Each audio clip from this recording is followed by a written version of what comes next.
No offense to Sam Horn, but I'm really glad we don't have to talk about him this week, or Eli Drinkwitz's job status for that matter. Instead, we get to talk about a big-time Missouri victory, so let's do that right now on Locked On Mizzou.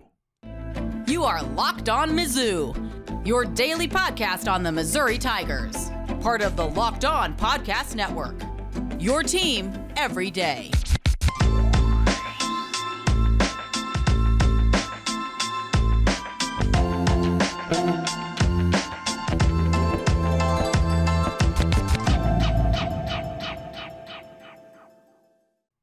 Hey, all you true sons and daughters, I'm John Miller, your Mizzou mafioso and the central scrutinizer of Missouri Tigers football and basketball. Thanks for making Locked On Mizzou your first listen. We are free and available wherever you get your podcasts at LockedOnMizzou.com. And, you know, interestingly enough, even though this is the first Missouri football game that I've picked wrong in terms of the actual winner and loser since Boston College last year, well, I still feel like I owe some South Carolina fans a little bit of an I told you so. They were just some of them on YouTube, just so vociferous in thinking that I was wrong for believing that Missouri had any chance in this game whatsoever. Well, I think as we saw that ball game play out, I think you saw the limitations and perhaps even the regression from Spencer Rattler at quarterback for the Gamecocks. You also saw,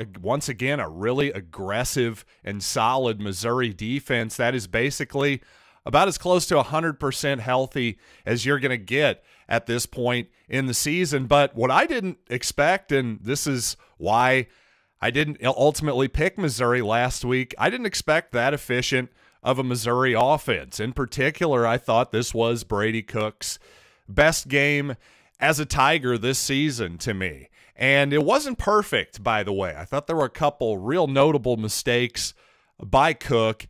At one point in the first half, he's rolling out to his right on a ball that he eventually throws out of bounds, but Dominic Lovett is running into the end zone with him to the right about 25, 30 yards away, wide open. I just don't know how Cook couldn't see Lovett there. That was a real mistake there. Also, the pass interference call on South Carolina that really should have been on Missouri's Mookie Cooper.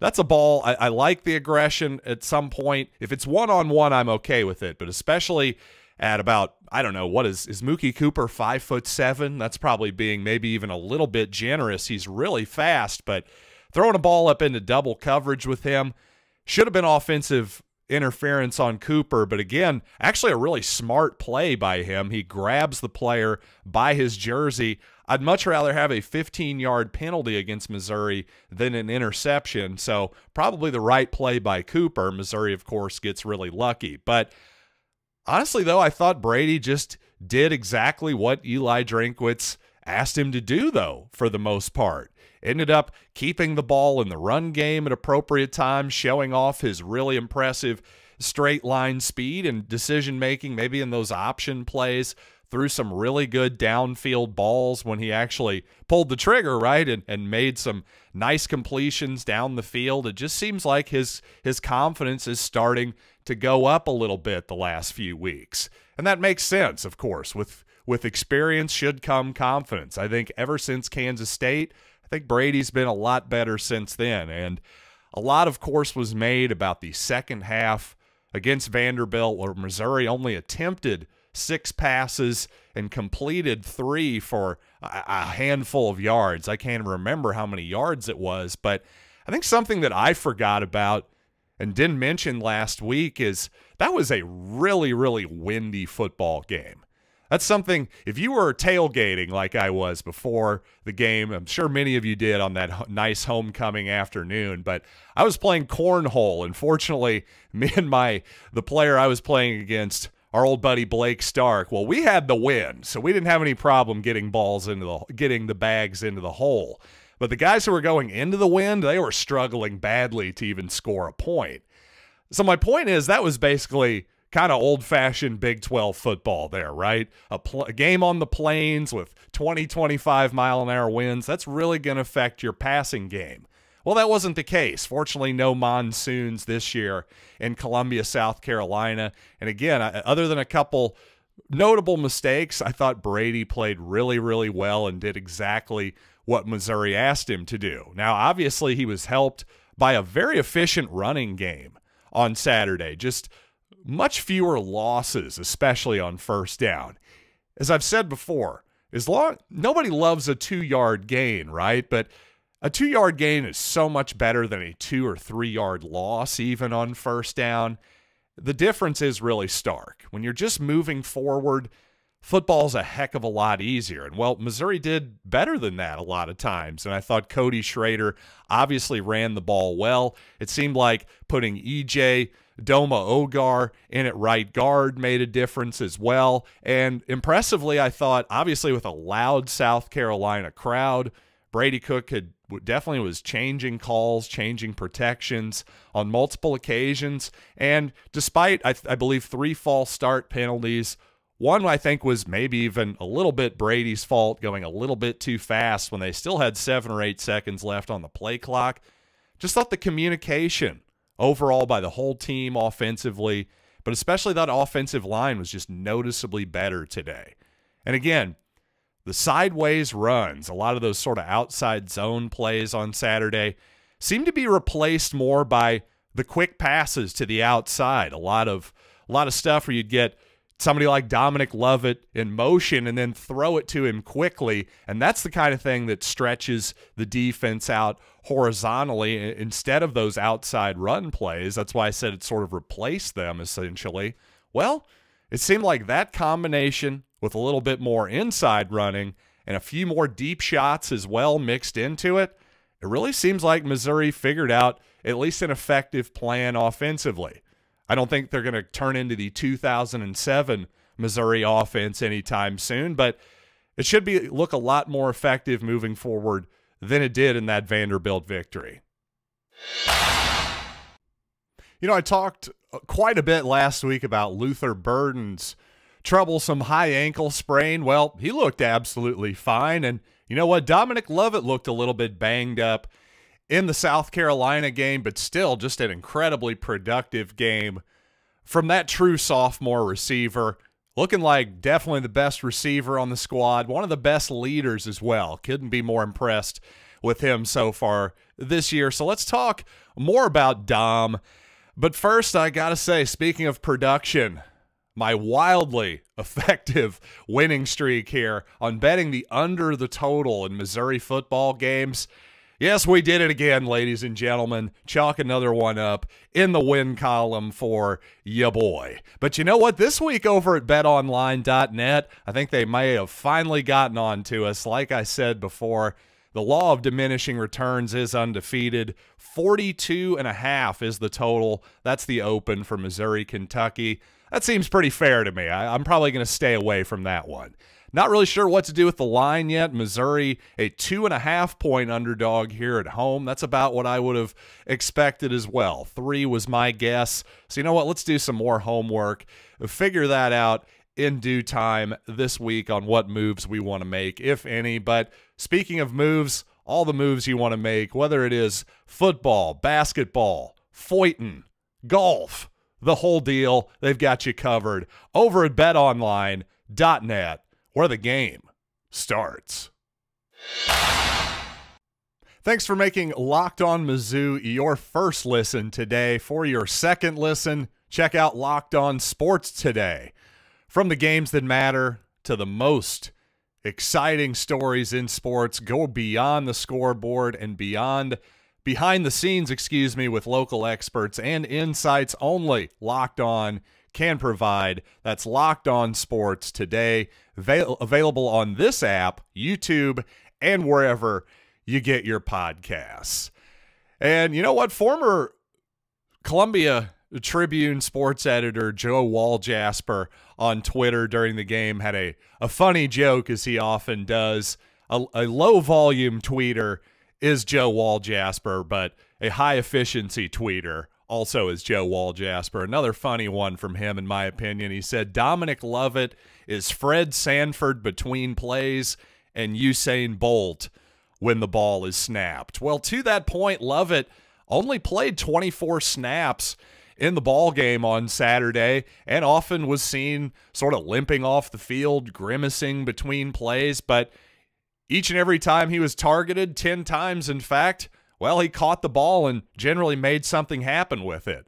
As I mentioned before, a lot of sideways passes, screen passes, balls just getting him in motion, getting his speed out in the open, but some downfield shots as well. So Lovett continues to just do everything well, frankly, as a wide receiver so far. Just a really, really impressive season from him, and really he's sort of showing Luther Burden, hey, here's how big of a leap you can make from being a true freshman to a true sophomore in just 1 year. So I think an amazing example he's just putting out there by his play on the field. And again, something I've pointed out before, sort of like Brady Cook, I think in the media, Dominic Lovett is just Mr. Positivity, always putting his teammates over and all that good stuff. That's just something that really plays well with me.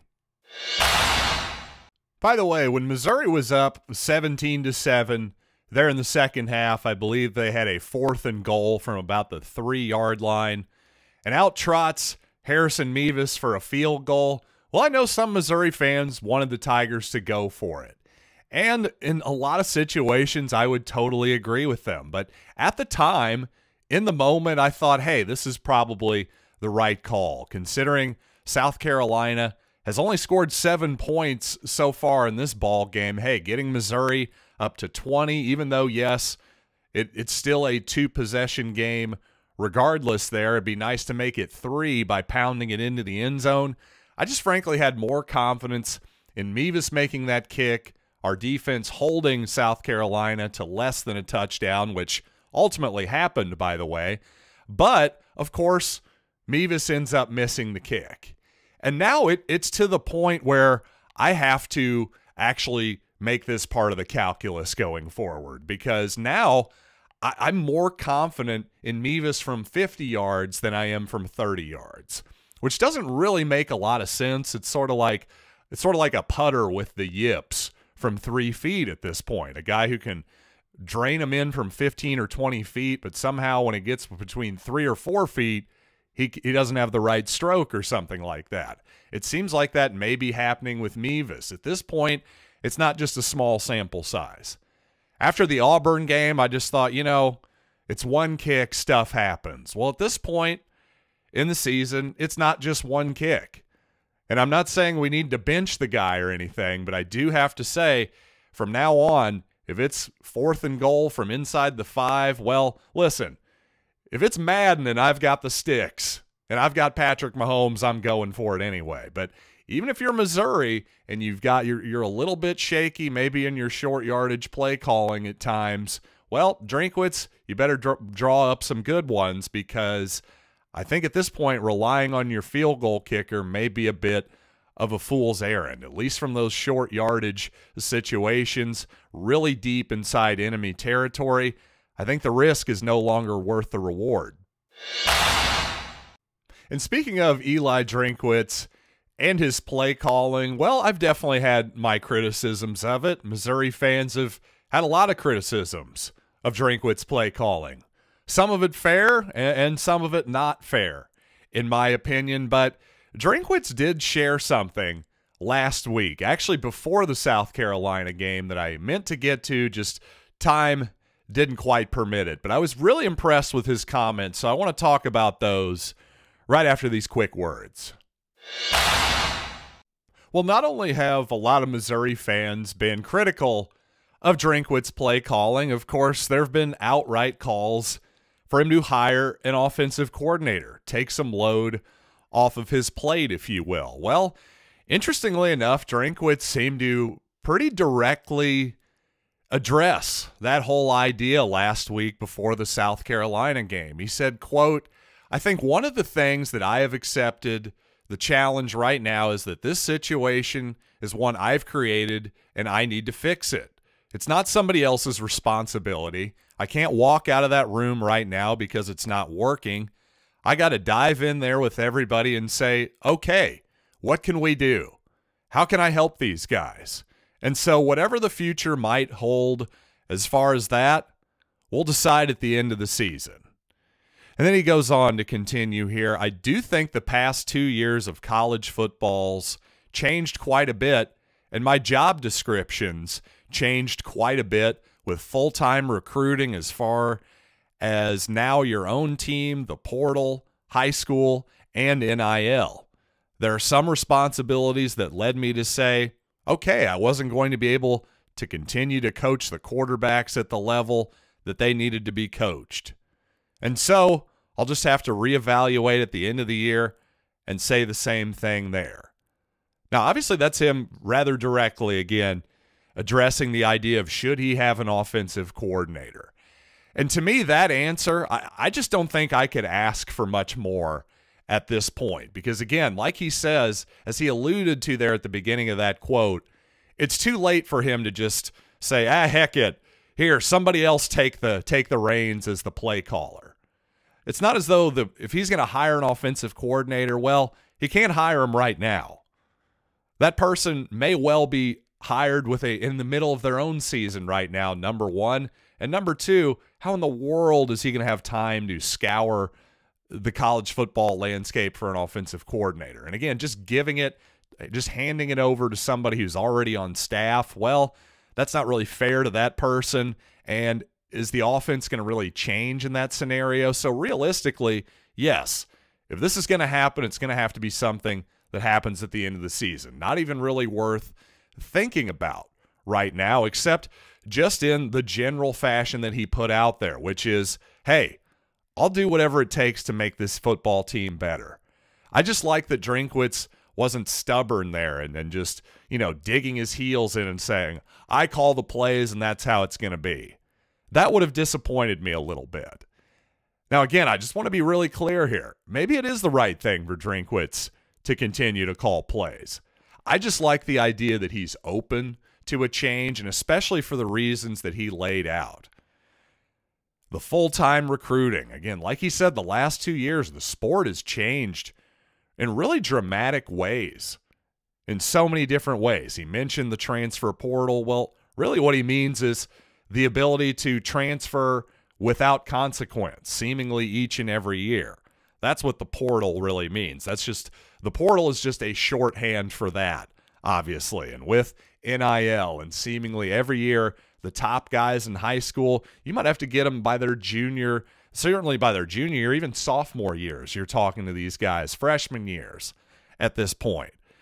Drinkwitz didn't even mention the fact that he has 4 young daughters and a wife at home. So he's got tons of responsibilities.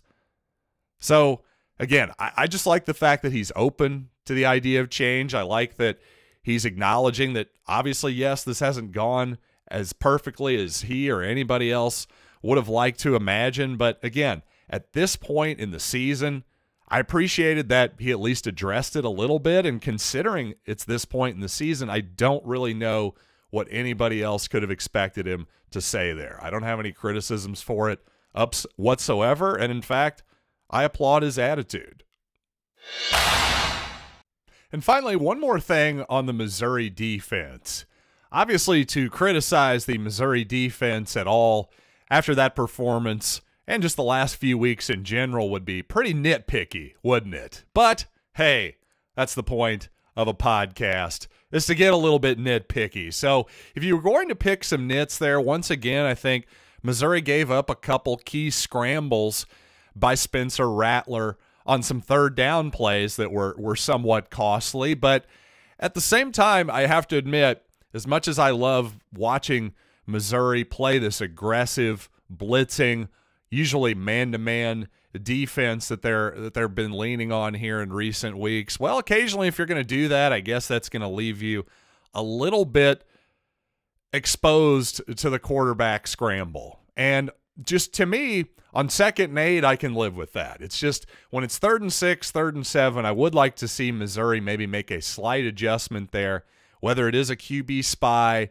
or something else, maybe just in terms of how the defensive line gets after the quarterback. I don't know what it is, but maybe just a slight adjustment there. On the other hand, if I just have to live with the occasional scramble conversion on third down and the rest of the time, well, the Missouri defense is making life really difficult for receivers on the outside and getting tons of pressure by bringing 5 or 6 guys. I can definitely live with it. My only slight hesitation there is I just think when it's 3rd and 7, 3rd and 8, you've got a guy like Spencer Rattler who hasn't really had the best game passing. To me, I'd be more worried about the scramble than I actually am the pass in that particular scenario. But again, really picking nits there because obviously the guys did a tremendous job defensively. Isaiah McGuire maybe had his best game of the year, among many other players. Lots of credit goes around there, including to, of course, Blake Baker. But you know what? Thanks again for joining me here on Locked On Mizzou. Hope you had as much fun listening to this show as I've had making it. Thanks for making us your first listen. Again, for your second listen, how about Locked On Sports? Today, everything in the world of sports in under 30 minutes. Sounds good to me. It's what you've come to expect from us here on Locked On. So get it on Odyssey, YouTube, and wherever you get your podcasts. So again, until next time, I'm John Miller, and this has been Locked On Mizzou.